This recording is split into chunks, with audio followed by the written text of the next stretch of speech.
Assalamualaikum warahmatullahi wabarakatuh. Pada kesempatan hari ini, Sabtu 12 Desember 2020, kelompok 4 kelas 7 MPIA akan menyajikan materi mengenai kajian Lembaga Pendidikan Islam Klasik Madrasah. Sebelumnya, izinkan kami untuk memperkenalkan anggota kelompok. Yang pertama ada Ade Cahyaningsih. Yang kedua ada Dika Nata Indrawan. Yang ketiga ada Ida Yeni Kurniawati, dan yang keempat ada Nia Nur Pratiwi. Anggota kelompok selanjutnya ada Rafida Alfiandini, Syehabuddin, Yakti Kurniasri, dan Karimatul Hakiki. Apa yang akan kita bahas hari ini? Yang pertama adalah mengenai definisi, sejarah, dan metode pengajaran madrasah. Yang kedua adalah mengenai peran dan fungsi madrasah. Yang ketiga mengenai tokoh-tokoh pendidikan Islam madrasah. Dan yang keempat mengenai aspek-aspek pendidikan Islam klasik yang berpengaruh. Kita mulai dari pembahasan pertama, definisi. Madrasah berasal dari bahasa Arab madrasatun, yang berarti tempat atau wahana untuk mengenyam proses pembelajaran. Dalam bahasa Indonesia, madrasah disebut dengan sekolah yang berarti bangunan atau lembaga untuk belajar dan memberi pengajaran. Madrasah merupakan wadah atau tempat belajar ilmu-ilmu keislaman dan ilmu pengetahuan keahlian lainnya yang berkembang pada zamannya hingga saat ini.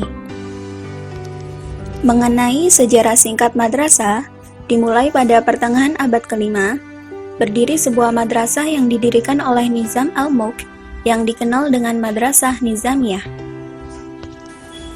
Namun, Al-Maqrisi menyatakan bahwa institusi sekolah atau madrasah pertama kali diperkenalkan pada akhir abad keempat oleh penduduk Nizabur, yaitu Madrasah Al-Baihaqiyah. Dalam proses selanjutnya, madrasah selalu mengalami perkembangan seiring berjalannya zaman. Penjelasan selanjutnya yaitu mengenai metode pengajaran madrasah. Yang pertama adalah al-sama, atau mendengar secara langsung dari pengajar maupun tidak langsung, yakni dari teman. Yang kedua adalah al-imla, yaitu pengajar mendiktekan dari bacaan buku atau langsung dari hafalan. Dan yang ketiga adalah al-ijazah, di mana pengajar memberikan izin kepada peserta didik tertentu untuk mengajar. Nah, ketiga metode pengajaran tersebut akhirnya membentuk sebuah sistem pengajaran. Selanjutnya adalah mengenai peran madrasah. Yang pertama adalah sebagai manifestasi dan realisasi pembaharuan sistem pendidikan Islam. Yang kedua adalah digunakan sebagai kesempatan yang sama dengan sekolah pada umumnya dan mendapat pengakuan dari masyarakat. Yang ketiga adalah upaya menjembatani sistem pendidikan tradisional yang selama ini dilakukan oleh pesantren dengan sistem pendidikan modern. Fungsi madrasah adalah untuk merealisasikan cita-cita umat Islam yang menginginkan anak mereka dididik menjadi manusia beriman dan berilmu pengetahuan. Selain itu, untuk meraih kehidupan sejahtera di duniawi dan kebahagiaan hidup di akhirat. Selanjutnya adalah mengenai tokoh-tokoh pendidikan madrasah. Yang pertama, tokoh yang ada di luar Indonesia. Yang pertama adalah Nizamiyah. Madrasah ini didirikan oleh Nizamiyah di Baghdad ketika Wazir Bani Saljuk Nizamul Muluk, tepatnya pada tahun 459 Hijriah atau 1067 Masehi. Tokoh yang kedua adalah Nuruddin Mahmud Az-Zinki yang mendirikan Madrasah An-Nuriyah Al-Kubra di Damaskus, letaknya di kampung yang sekarang dikenal dengan Al-Khayyati. Tokoh pendidikan yang ketiga adalah Dinasti Al-Ayyubi. Madrasah Dinasti Al-Ayyubi didirikan oleh para sultan tiga terbesar tiga di wilayah tersebut, yaitu Mesir, Baitul Maqdis, dan juga Damaskus. Selanjutnya adalah mengenai tokoh-tokoh pendidikan madrasah yang ada di Indonesia. Yang pertama adalah Syekh Abdullah Ahmad yang mendirikan madrasah atau Adabiyah School pada tahun 1907 di Padang Panjang. Yang kedua adalah Syekh Muhammad Thaib Umar yang mendirikan sekolah agama atau Madrasah School yang didirikan di daerah Batu Sangkar pada tahun 1910. Yang ketiga adalah Zainuddin Labai El-Yunusi yang mendirikan Madrasah Diniyah atau Diniyah School yang didirikan pada tanggal 10 Oktober 1915 di Padang Panjang. Selanjutnya adalah organisasi Muhammadiyah. Pendirian Madrasah Muhammadiyah tidak diketahui berdirinya dengan pasti, namun diperkirakan berdiri pada tahun 1918.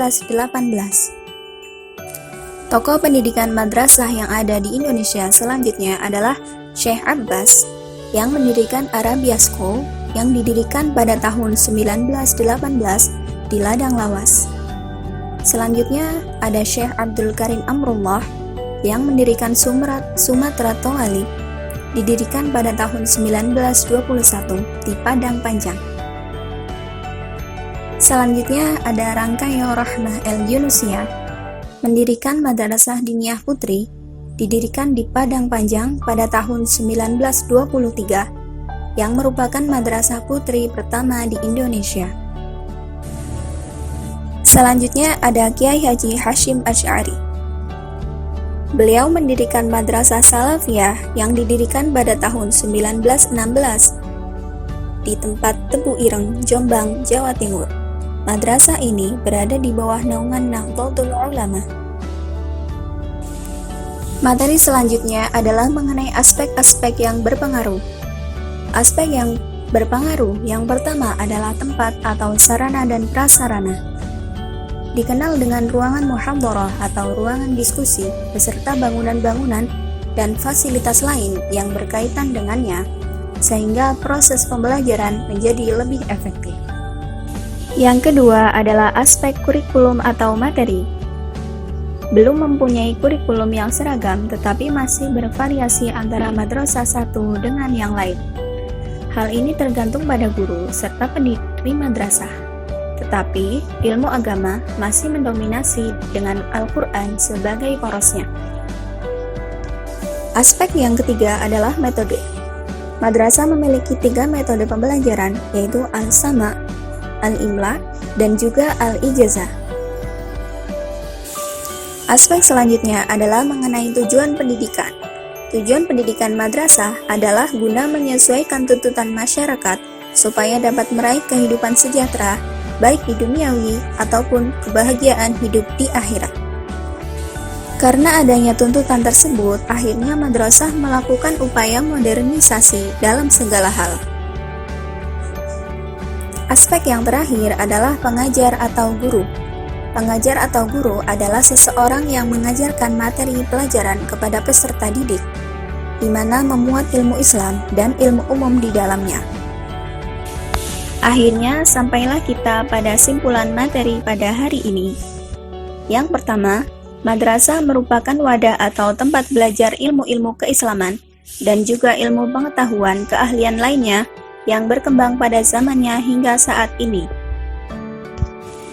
Yang kedua, peran madrasah yaitu sebagai manifestasi dan realisasi pembaharuan sistem pendidikan Islam sebagai kesempatan yang sama dengan sekolah pada umumnya dan mendapat pengakuan dari masyarakat, dan upaya menjembatani sistem pendidikan tradisional yang selama ini dilakukan oleh pesantren dengan sistem pendidikan modern.